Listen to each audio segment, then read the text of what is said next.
York میں مفتی اعظم اڑیسہ حضرت شاہ عبدالقدوس رحمۃ اللہ علیہ کا عرس پاک نہایت عقیدت و احترام کے ساتھ منایا گیا۔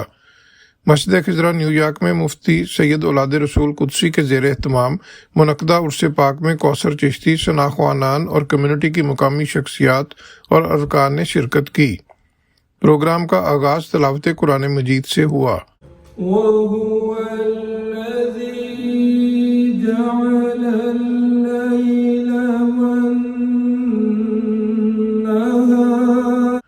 مفتی سید اولاد رسول قدسی نے پہلے نواس رسول جگر گوشہ علی بطول حضرت امام حسن مجتبیٰ رضی اللہ تعالیٰ عنہ کے یوم وصال کے سلسلے میں خصوصی بیان کیا اور آپ کے دین اسلام میں مقام، شان مبارک اور تعلیمات کے اہم پہلوؤں پر روشنی ڈالی۔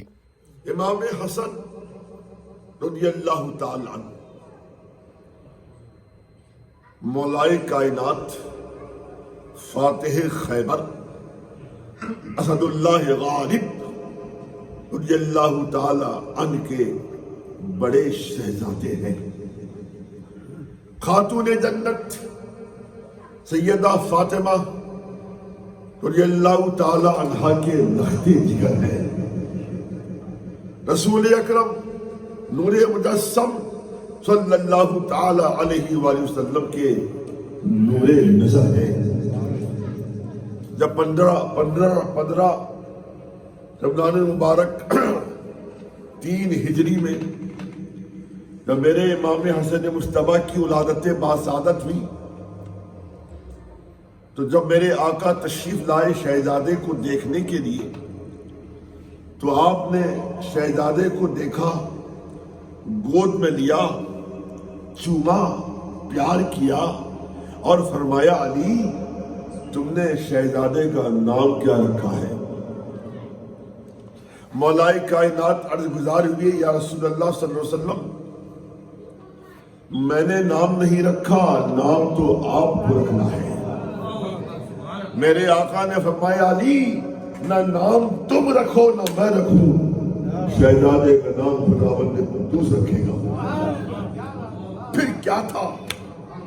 چشم زدن میں دیکھا گیا، بلبل سدرا تشریف لائے جبریل امین خداوند قدوس کا پیغام لے کے آئے اور عرض گزار کی یا رسول اللہ، اللہ تبارک و تعالیٰ نے آپ کی بارگاہ میں ہدیہ سلام و صلات پیش کیا ہے، درود و سلام پیش کیا ہے، اور خداوند قدوس فرماتا ہے شہزادے کا نام شبر رکھا جائے۔ یہ شبر نام جناب ہارون علیہ السلام کے صاحبزادے کا تھا، لہذا آپ بھی اپنے شہزادے کا نام شبر رکھے۔ میرے آقا نے کہا علی شبر یہ عبرانی کا لفظ ہے، عربی میں شبر کا معنی ہوتا ہے حسن، لہذا شہزادے کا نام آج سے حسن ہے۔ بعد ازاں انہوں نے مفتی اعظم اڑیسہ کے حالات زندگی اور دینی خدمات پر بھی اظہار خیال کیا۔ مفتی اعظم اڑیسہ رحمۃ اللہ تعالی علیہ کی خدمات ناقابل فراموش ہیں۔ آپ نے 40 سال تک بحمدہ تعالی مسلک اعلیٰ حضرت خدمت فرمائی، اور صرف یہی نہیں، دارالعلوم میں آپ نے باضابطہ وہاں پہ تعلیم بھی دی اور فتویٰ نویسی بھی فرمائی۔ صرف یہی نہیں، احقاق حق بھی کیا اور ابطال باطل بھی کیا۔ آپ نے اپنے والد گرامی حضرت مفتی اعظم اڑیسہ کی شان میں عقیدت و محبت سے بھرپور مناقب پیش کی، جسے سامعین نے بے حد سراہا۔ اس موقع پر سید قرار رسول نے انگلش میں حضرت مفتی اعظم اڑیسہ کے حالات زندگی اور دینی خدمات کے متعلق خوبصورت تقریر کی۔ کوثر چشتی نے بزرگان دین کے اعراس کے انعقاد کے متعلق بیان کرتے ہوئے کہا کہ زندہ قومیں ہمیشہ اپنے بزرگوں اور اسلاف کو یاد رکھتی ہیں، ان کی تعلیمات اور حالات زندگی کو مشعل راہ بنا کر ان سے رہنمائی حاصل کرتی ہیں۔ ہماری مسجد میں ماشاءاللہ حضرت امام حسن مجتبیٰ رضی اللہ عنہ اور شاہ عبدالقدوس مفتی اعظم اڑیسہ کی یاد میں پروگرام ہوا ہے۔ اصل میں بات یہ ہے کہ بزرگوں کا یاد کرنا یہ ہمارا فرض ہے، اور جو زندہ قومیں ہوتی ہیں اپنے بزرگوں کو ہمیشہ یاد کرتی ہیں، اور ان کی سیرت کی اور ان کے ذکر سے اور ان کی شخصیت سے روشنی حاصل کرتی ہیں اور ان کی سیرت کو اپنے لیے عمل کا ذریعہ بنا دیا اور ہمارے ذریعہ نجات ہوتی ہے۔ اللہ تعالی ہمیں اپنے بزرگوں کے نقش قدم پر چلنے کی توفیق عطا فرمائے، اور ہمارا یہ مقصد یہ ہوتا ہے اور عرس منانے کا مقصد یہ ہوتا ہے کہ ہم اپنے بزرگوں کی یاد کو تازہ کریں اور ان کے ذکر کو قائم رکھیں اور ان کے نقش قدم پر چلیں اور ان کے سیرت پر چل کر اپنے لیے ذریعہ نجات بنائیں۔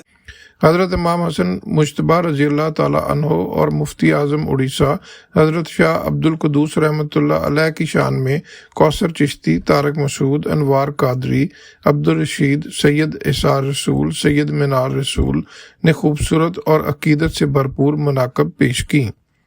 علامہ سید اولاد رسول قدسی نے خصوصی دعا کروائی اور تمام شرکاء کا شکریہ ادا کیا۔ اس مبارک پروگرام کا اختتام صلاۃ و سلام اور دعا کے ساتھ ہوا۔